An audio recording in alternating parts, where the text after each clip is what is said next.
PG, welcome see you in PG point. So देखिए, आज हम आपको पूरा सिलेबस बताने वाले हैं शिक्षा के दार्शनिक परिप्रेक्ष्य, यानी कि आपका ये बीएड फर्स्ट ईयर का यानी कि पेपर 1 है। ठीक है, जिसे आप इंग्लिश में क्या कहेंगे, philosophical perspectives of education. Okay, अब देखिए आपके कितने पेपर होने, कितने मार्क्स के होने, इसका वीडियो मैंने पहले बना दिया है।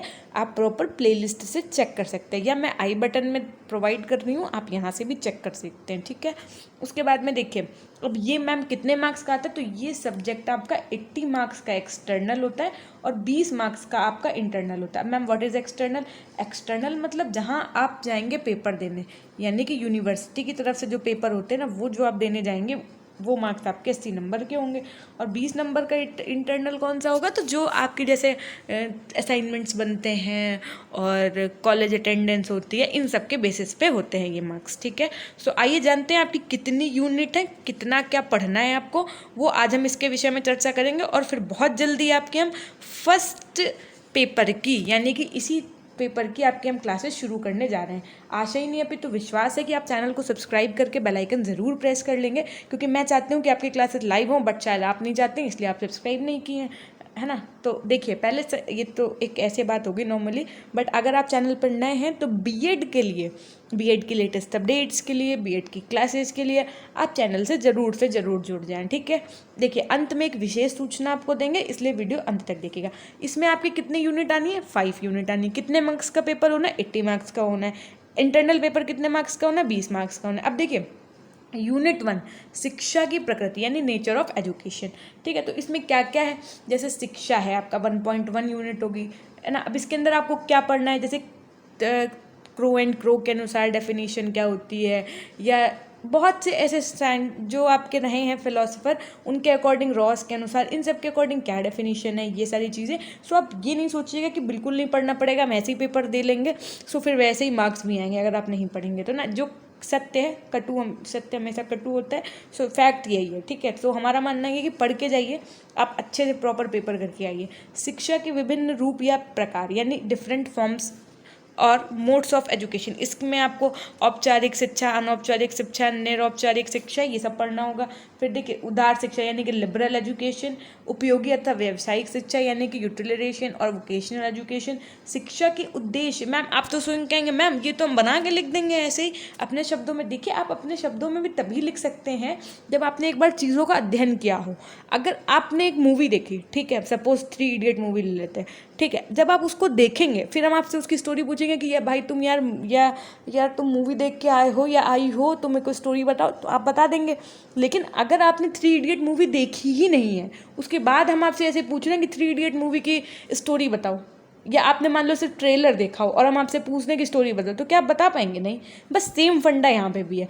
अगर आपने पढ़ा नहीं है चीज़ों को, ठीक है, तो आप वहाँ पे क्या लिखेंगे जा करके? कुछ इतना अच्छा नहीं लिख पाएंगे आप अपने शब्दों का चयन उतना उत्तम नहीं कर पाएंगे। जो बच्चा पढ़ के आया होगा वो आपसे कई गुना बेहतर लिखेगा। ठीक है, कुछ चीज़ें ऐसी होती है जो डेफिनेशन जो आपको पता ही नहीं होंगी अगर आप नहीं पढ़ेंगे तो, क्यों उनके अनुसार उन्होंने ये डेफिनेशन दी थी, तो आप वहाँ पे क्या बना के दिखेंगे? अगर मान लीजिए आ गया क्रो एंड क्रो के अनुसार ये डेफिनेशन बताइए, तो जब आपने पढ़ी ही नहीं होगी तो उसको अपने शब्दों में लिखने का मतलब कोई मीनिंग नहीं है, क्योंकि उन्होंने किसके अनुसार पूछा था? क्रो एंड क्रो के अनुसार। ठीक है, सो इन सब चीज़ों को बारीकी से मैं बताऊंगी, बिल्कुल ध्यान में रखिएगा चीज़ें। चैनल को फटाफट से सब्सक्राइब करना है आपको। अब देखिए, दूसरी यूनिट में आपको क्या पढ़ना है? फिलॉसफी एंड एजुकेशन यानी कि दर्शन एवं शिक्षा। कैसे पढ़ना है? देखिए, दर्शन का अर्थ परिभाषा है, ये देखिए यहाँ पे लिखा है ना परिभाषा। जब हम आपको पढ़ाएंगे तो बताएंगे कि इनके अनुसार ये परिभाषा है, इनके अनुसार ये परिभाषा है। शिक्षा दर्शन, सांख्य दर्शन, भारतीय दर्शन एवं शिक्षा, योग दर्शन, ये सब, वेदांत दर्शन, जैन दर्शन, जैसे आपने जैन बुद्ध पढ़ा होगा ना, ये देखिए पूरा ये सारा आपको, इस्लाम दर्शन एवं शिक्षा, ये सब आपको इसी के अंतर्गत पढ़ना होगा। फिर आती है बात आपकी यूनिट 3 की। यूनिट 3 में आपको पढ़ना होगा प्रमुख दार्शनिक संप्रदाय यानी कि मेजर फिलोसफिकल स्कूल्स। देखिए, आदर्शवाद, यथार्थवाद यानी रियलिज्म, प्रकृतिवाद यानी कि नेचुरलिज्म, है ना। फिर देखिए प्रयोजनवाद, है ना, उसके बाद में देखिए प्रयोजनवाद करना, इसी में आपको मानववाद पढ़ना होगा, साथ में अभ्यास प्रश्न जो इंपॉर्टेंट होंगे वो तो मैं अलग से बाद में कराऊंगी आपको, ठीक है। फिर देखिए इकाई 4 आपकी क्या आ गई, प्रमुख भारतीय विचारक यानी मेजर इंडियन थिंकर्स।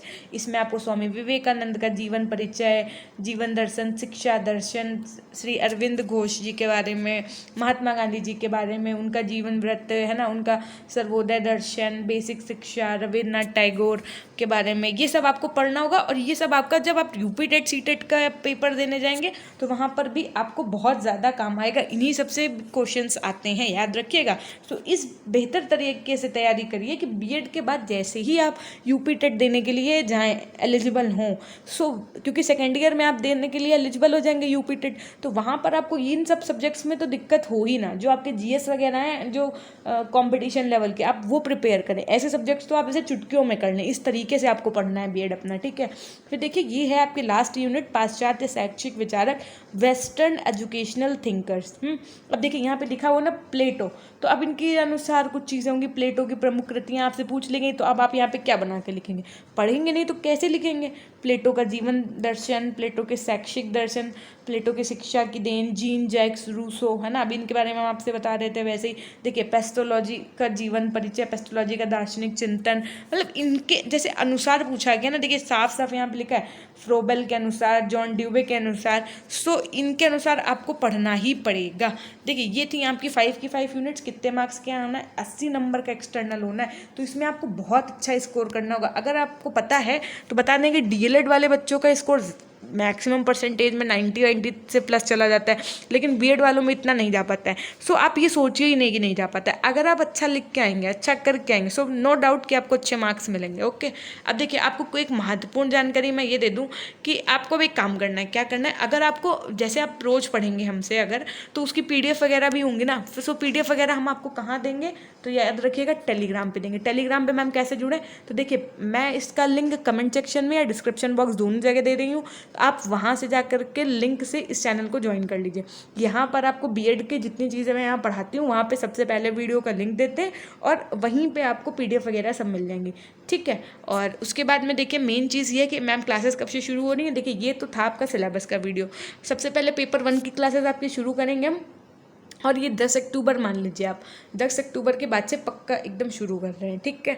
और तब तक के लिए हमें पता है कि अगर आप चैनल पर नए हैं तो ज़रूर से ज़रूर सब्सक्राइब कर लेंगे। और एक बात बताएं आपको, शिक्षा और ज्ञान, जैसे बोलते हैं ना, ज्ञान बांटने से ज्ञान बढ़ता है। सो आप ये नहीं सोचे कि अरे हम क्यों शेयर करें उनको, उनको भी पता चल जाएगा, या एक कंपटीशन वाली फीलिंग होती है ना, ये फीलिंग नहीं रखिए। आपके जो भी फ्रेंड्स हैं, क्योंकि आप अकेले तो एडमिशन में भी शायद ना लेने गए हों, आपके कुछ ना कुछ कोई ना कोई साथी तो होंगे, आप उनको ये फटाफट से वीडियो शेयर कर दीजिएगा। और एक बात और बता दें, बहुत सी अलग अलग यूनिवर्सिटी के बच्चे हैं, है ना, सो आप लोग अपना अपना सिलेबस डाउनलोड एक बार कर लीजिएगा, उससे मैच कर लीजिएगा, उसके बाद में टॉपिक वाइज तो हम आपको पढ़ाएंगे, ठीक है। सो आशा ही नहीं है पे तो विश्वास है कि आप जहाँ होंगे स्वस्थ होंगे, मस्त होंगे। हमेशा खुश रहिए, मुस्कुराते रहिए, कभी अपने लिए तो कभी अपनों के लिए। अपना ध्यान रखिए, सबका ध्यान रखिए, अपना भी ध्यान रखिए। Thank you, tata, bye bye, take care, meet up with you in the next video.